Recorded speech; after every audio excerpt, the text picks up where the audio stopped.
What would you do if your wife walked in one evening, dropped her phone face down, and said, "Sign these papers, it's for our future"? I was under the sink fixing the disposal when Nora came in with that smile, too polished, rehearsed. She tossed her purse down, slid her phone screen down, and said she'd just spoken with a lawyer. Some great-aunt in Ohio had died, left her money, a lot of it. "Tyler, this could change everything," she said, "but we have to move fast." Fast. Always fast, when someone doesn't want questions. I asked for proof.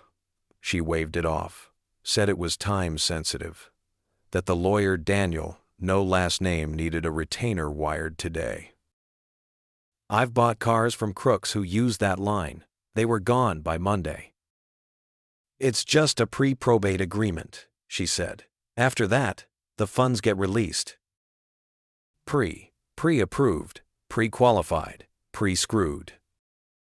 She poured coffee we didn't need, sat like we were business partners, my gut twisted.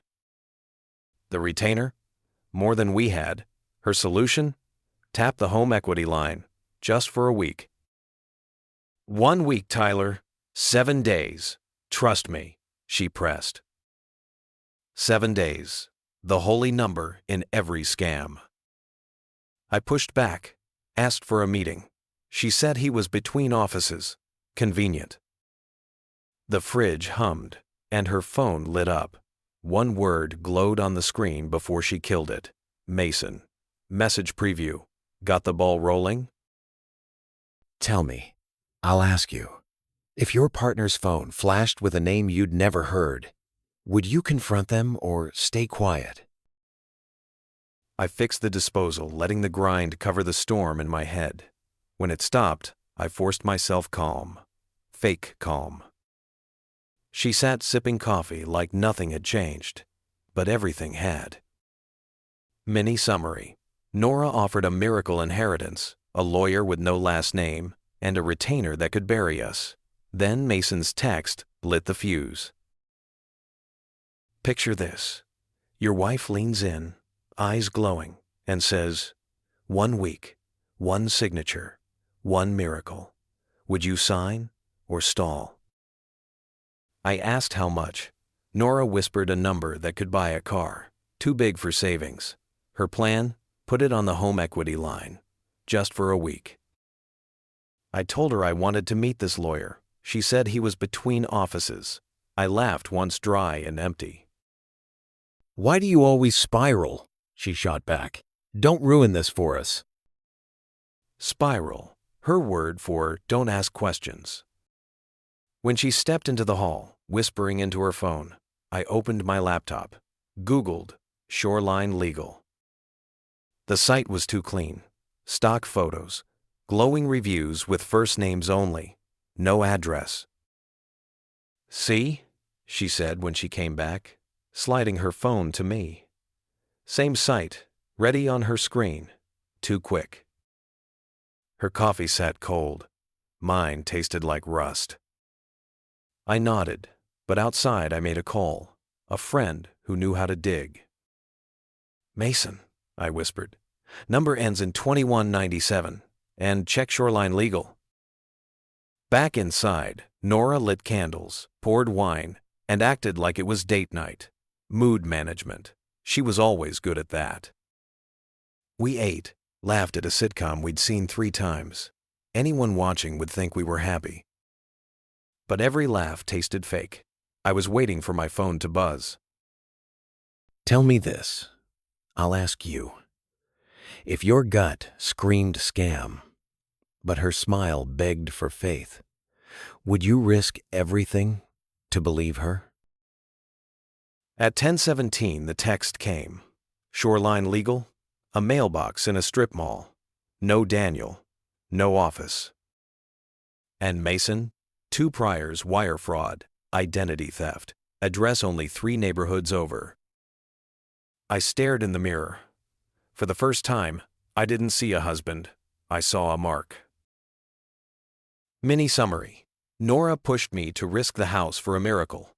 Mason's record proved it was theater. I stayed silent. Sometimes silence is the sharpest knife. Picture this. The lawyer is fake, Mason's a fraud, and your wife acts normal. After dinner, Nora hummed at the sink. My phone buzzed with the truth I'd ordered. Shoreline Legal was a mail drop. Mason had 2 fraud convictions. "You're quiet," she said. "Tired?" "Long day," I said. Not the truth that mattered. I clipped the dog's leash and called my friend from the sidewalk. "Dig deeper," I told him. "If Mason has partners or shell accounts, I want them." Back inside, Nora sat on the couch, phone angled away, thumb quick. "Who is it?" I asked. "My cousin," she said without a blink. "She doesn't text cousins." Bang! My gut twisted hard. Trust used to be a gift. Now it was a bill. I sat beside her, steady. "Tomorrow we meet the lawyer, in person." She froze a beat, then nodded. "Fine." Her phone buzzed again. She hid the screen. I didn't need the name. I chose to wait. When she slept, I photographed every page tied to the house and line of credit.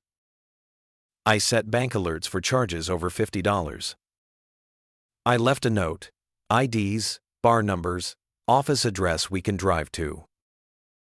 Lights off. Phone buzz. New external payee added. Shoreline Services, LLC.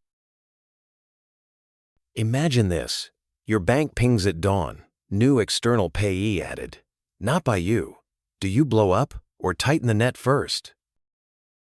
Alert. Shoreline Services, LLC. Mason's Prince. Nora breathed steady beside me, like nothing was wrong. At breakfast, she smiled too bright. I said I had errands. Translation. Tripwire time. At the branch, I flagged our account, froze transfers to Shoreline, set manual approval. When I got home, Nora was dressed. "Daniel needs signatures today. It's urgent." "Urgent again?" I nodded. "Great. We'll meet him at the bank, with ID and bar number." "She's between offices," she tried. "Then he can walk into a bank." In the car, she hissed. "Stop acting suspicious," I said. "Suspicion is cheaper than foreclosure." If the money trail points at your spouse, do you confront in public or let them choose where they trip? She texted an address: his office, strip mall, vape shop, nail salon, papered window, empty. My phone buzzed. A text from my friend. Attempted transfer 9:32 a.m. blocked. Beneficiary, Shoreline Services, LLC. Her thumbs flew. "He switched locations last minute," she said. "Perfect. Text him this: meet us at First Union on Brookside. Bring ID." She didn't type. I raised the folder: IDs, property docs, a sticky note, credentials, or no deal. Silence. Then, "Fine." On the drive, she stared out the window. My plan was simple: show up, show proof, or show guilt. Mini summary: account frozen, office a ghost, transfer blocked. Next move: meet at the bank with credentials, or the con dies in daylight. Picture this. You walk into a bank with your wife, but only one of you knows the account is frozen. Who walks out free, and who walks out finished? First Union's lobby smelled of polish and cold air. I told the clerk we needed to meet an attorney named Daniel. She frowned. "No Daniel here, no appointment." Nora's grip on her purse strap whitened her knuckles. She muttered that he was on his way. "Then we'll wait," I said, loud enough for the cameras. Minutes ticked. No lawyer, no miracle, just silence broken by the hum of printers. My phone buzzed again. Another attempted transfer, blocked. Mason was desperate. I slid the alert across the desk toward Nora. Her face cracked. "What did you do?" I asked, low but sharp. She shook her head. It's not what it looks like. But her voice was paper thin. The banker glanced at us, uneasy. I let him see the alert. His expression turned steel. Security was called before I had to say more. Would you have stopped it here, I'll ask you, or dragged it out to watch her fall? Nora's phone lit with Mason's name. Security saw it too. That was the nail. They took her to a side room. Questions, paperwork. My folder became evidence. I walked out alone, the cold air hitting like a verdict. So, was I wrong to let her spin the con until the wires tangled, or was that the only way to end it? Mini summary. The inheritance was a scam. The lawyer a ghost, Mason a con. Nora played the role until the curtain fell. And you know what's worse? She didn't just lose me. She lost herself. If this story hit you, drop a comment. Was I right, or was I a fool? And subscribe. Every betrayal finds its ending here.